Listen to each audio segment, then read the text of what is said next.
السلام عليكم. أهم الأخبار: بعد خروج المخا عن السيطرة، أرغمت قبائل الصبيحة العميد طارق الصالح بالتراجع عن قراره الأخير بتعيين أحد المجندين الموالين له قائدا للواء الدعم والإسناد في الساحل الغربي.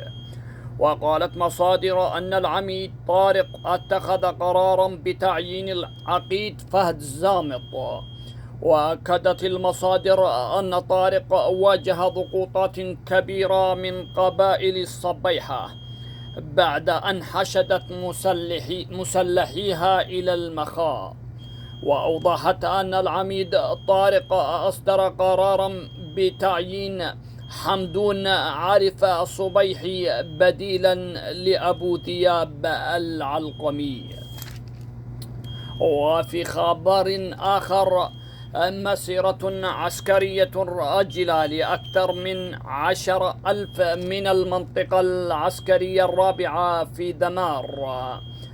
وقامت هذه المسيرة من دمار إلى تعز، حيث قام أكثر من 10,000 مجند بمسيرة راجلة من دمار إلى تعز.